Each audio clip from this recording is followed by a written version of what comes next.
Good morning student. আজকে আমরা সমাজতাত্ত্বিক Emmanuel ডুরখাইম তার তার রিলিজিয়ান থিওরি সম্পর্কে জানব। তার বিখ্যাত গ্রন্থ the elementary forms of religion life 1912 সালে লেখেন। তিনি ধর্মতত্ত্ব সম্পর্কে যে ব্যাখ্যা করেছেন, তিনি বলেছেন ধর্ম হচ্ছে ওয়ার্শিপ অফ সেক্রেড থিংস, অর্থাৎ পবিত্র জিনিসের আরাধনা করাই হচ্ছে ধর্ম। এবং তিনি বলছেন যে এই পবিত্র যে জিনিসগুলো সেটি কোনো ভগবান তৈরি করে দেয় না, সেটি মানুষের অর্থাৎ কালেকটিভিটির দ্বারাই, কালেকটিভিটির রেজাল্টের মাধ্যমে, অর্থাৎ কালেকটিভিটি অর্থাৎ যৌথভাবে মানুষই এটাকে তৈরি করে। আমরা যদি দেখি দুটি কনসেপ্ট, একটা হচ্ছে সেক্রেট, একটা হচ্ছে প্রফেন, অর্থাৎ পবিত্র অপবিত্র বিষয়টি তিনি যে তার রিলেশনটা টেনেছেন, তিনি বলছেন যে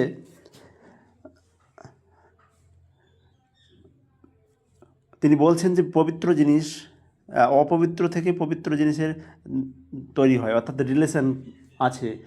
তিনি যে জায়গাটি দেখাতে চাইছেন, তিনি বলছেন যে কোনো জিনিস যখন অপবিত্র থাকে তাকে যৌথ অর্থাৎ কাল্টিভেটি বা সমাজের যে যৌথভাবে রিচুয়ালের মাধ্যমে সেটিকে পবিত্র করা যেতে পারে।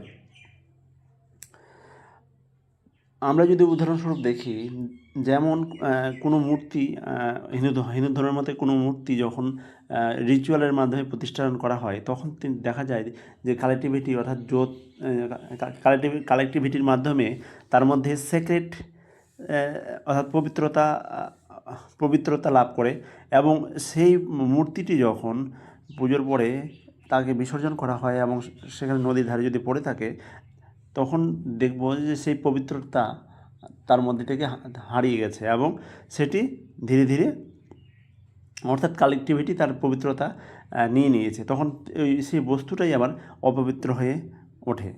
তো ইমানুয়েল ডুরখাইম যে বিষয়টি বিশেষ করে আলোচনা করতে চেয়েছেন যে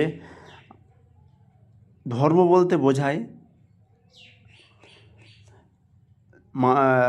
সমাজকে পুজো করা, অর্থাৎ যেহেতু সমাজের লোকই সেই কালেকটিভিটি বা পবিত্রতা বিষয়টি, অর্থাৎ সেক্রেট,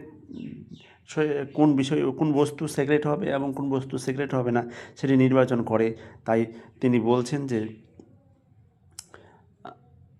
বলছেন যে ধর্ম কিছুই নয়, ধর্ম হচ্ছে ওয়ার্শিপ অফ সোসাইটি, কারণ কালেকটিভিটির রেজাল্ট টু সেক্রেট থিংস, অর্থাৎ কালেকটিভিটির মাধ্যমে সেক্রেট হয় এবং সেক্রেট থিংসকেই আমরা, অর্থাৎ পবিত্র জিনিসকেই আমরা পুজো করি। এবং এই পবিত্রটা তৈরি করছে কে? সোসাইটি এবং সমাজের লোকজন। তিনি একটি উদাহরণ, ইমানুয়েল ডুরখাইমের উদাহরণের মাধ্যমে বলেছেন যে তিনি অধ্যয়ন করেছিলেন অস্ট্রেলিয়ার আদিবাসী অরুন্টা ট্রাইব, এক উপজাতি। এই উপজাতির মূল যে বিষয়টি ছিল সেটি হচ্ছে টোটেম বলে একটি প্রাণী বা উদ্ভিদকে তারা টোটেম অর্থাৎ ওই উদ্ভিদ বা প্রাণীর মধ্যে যদি আমরা টোটেম স্থাপন করি, অর্থাৎ পবিত্রতা স্থাপন করি, তখন তাকে আমরা প্রতীক হিসাবে বা পুজো করতে পারি,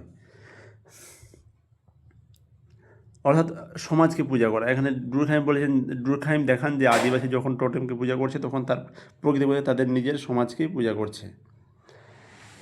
ধর্মীয় আচরণ বা যৌথ উদ্মতা, অর্থাৎ রিচুয়াল অ্যান্ড কালেকটিভ ইফেক্টিভনেস। ডুরখাইমের মতে ধর্মীয় আচার অনুষ্ঠান বা উৎসবের মাধ্যমে মানুষ এক জায়গায় মিলিত হয়।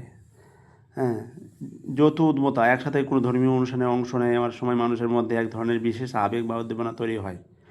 এই যৌথ অনুভূতির মানুষের স্মরণ করিয়ে দেয় যে তারা এক বৃহৎ সামাজিক গোষ্ঠীর অংশ।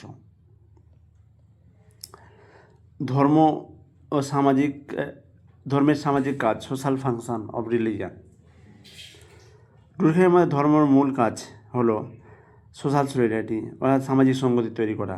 ধর্ম মানুষের একই বিশ্বাস ও মূল্যবোধের অধীনে একত্রিত করে। সামাজিক নিয়ন্ত্রণ, সোশ্যাল কন্ট্রোল, ধর্ম নৈতিক বা নিয়মকানুনকে তৈরি করে এবং সমাজের শৃঙ্খলা বজায় রাখে। সারসংক্ষেপ হচ্ছে ডুরখাইম তার বিখ্যাত উক্তি god is society rate large, ঈশ্বর হলো সমাজের এক বৃহৎ প্রতিফলন। তার মতে মানুষ ঈশ্বরকেই যে ক্ষমতা বা ও শক্তি দেয় তা মূলত সমাজের শক্তি ও সমাজকে টিকিয়ে রাখা বা মানুষের ঐক্য বজায় রাখার মূল উদ্দেশ্য। Thank you.